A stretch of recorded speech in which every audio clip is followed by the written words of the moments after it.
Sir आपने नौकरी की बात की, मुआवजा का बात की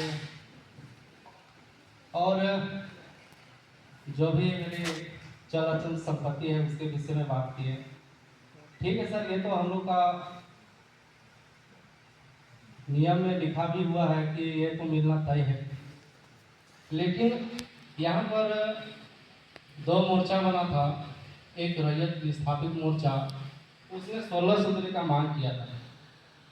क्या आपने उस 16 सूत्री मांग पर पहल किया? नहीं किया। दूसरी बात, सेकेंड मोर्चा बना, उसके द्वारा भी मांग पत्र दिया गया, उसके विषय में भी कुछ पहल नहीं किया नहीं किया। तो किस आधार पर आप बोलते हैं कि कल से आप वंशावली के लिए आप आवेदन कर दें? कौन सा नियम कहता है कि आप रैयतों के बीच में कोई वार्ता नहीं हुआ और वंशावली के लिए आप बना दीजिए और वंशावली के बाद में आप नौकरी मुआवजा लीजिए? ये नौकरी मुआवजा तो है ही, लेकिन और आर पॉलिसी में और कौन सा प्रावधान है जो रैयतों को दिया जाएगा? ये आपने बताया नहीं बताया। क्यों? यदि आप कोलवरी खोलना चाहते हैं तो आर पॉलिसी के जितने भी नियम कानून हैं, सब कानून को आपको बताना होगा एक एक करके। अभी आपने नहीं कहा था कि कुछ ऐसे लोग हैं जो दुनिया जाने लायक नहीं है। ठीक है, ये बात तो सही है। कुछ ऐसे भी लोग हैं जो आर पॉलिसी को जानते भी नहीं है, ना समझते हैं। हमने पढ़ा इसलिए थोड़ा बहुत जान रहा हूँ, लेकिन ये काम किनका है बताने का? आप सौंप देते हैं कि रैयतों को, किसी पर्सन को आप सौंप देते हैं, रैयतों को सौंपते नहीं, किसी पर्सन को आप सौंपते हैं। तो क्या एक पर्सन से आप कोलवरी खोल लीजिएगा? बिल्कुल नहीं।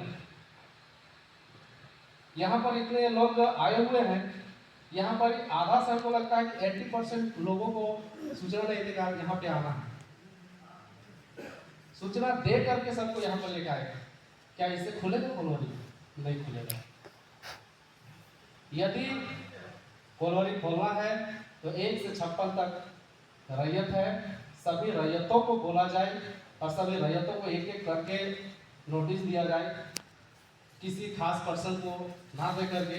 और आज यही मन से आप लोग अवगत भी करा रहे हैं कि आज के बाद धवैया के लोग ऑफिस नहीं आएंगे, ऑफिस धवैया जाएगा। सही बात है, ऑफिस धवैया जाना चाहिए, धवैया के लोग ऑफिस नहीं आएगा। क्यों आएगा? सारा चीज मेरा जाएगा, उल्टा हम दौड़ते रहे। क्यों? यदि आपको कोलवरी खोलना तो आपको जाना होगा। किसी का कोई चीज घटा हो तो वो मार्केटिंग खुद करता है, आपको मार्केटिंग करना है रैयतों के बीच में, तो रैयतों के बीच में आना होगा।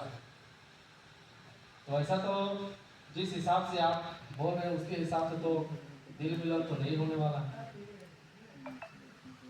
और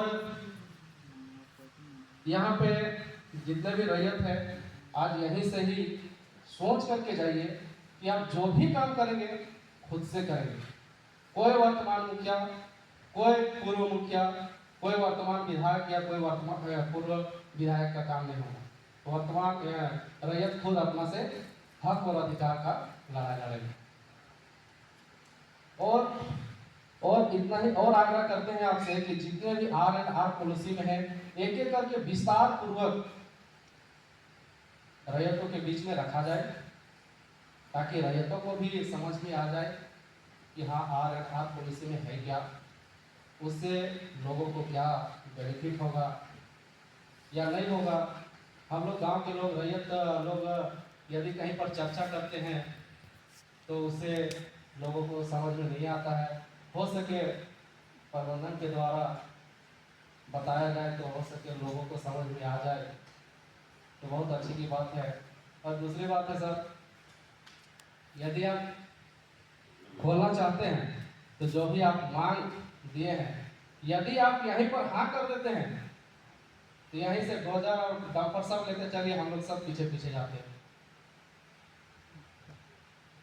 कह दीजिए हाँ, जो भी मांग आप लोगों ने दिया है उस मांग को हम पूरा कर रहे हैं और आप लोग को नौकरी, मुआवजा, पुनर्वास जो भी आप लोग के अधिकार का है वो सब आपको दे रहे हैं, तो यहीं से आप लेके चलिए, हम लोग वेलकम करते हैं।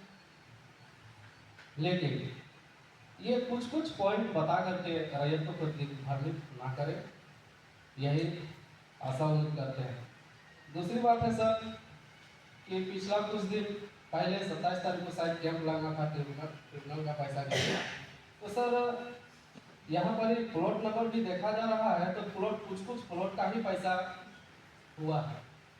आखिर कौन आधार पर आप उस प्लॉट का पैसा ट्रिब्यूनल पर गया, कैसे गया, कौन कानून से आप आधा को भेजे आधा को नहीं भेजे, या तो सत्यापन का भी बात है, तो पूरा सत्यापन क्यों नहीं हो पाया प्रत्येक प्लॉट का, तो इस पर भी थोड़ा ज़्यादा ध्यान दिया जाए।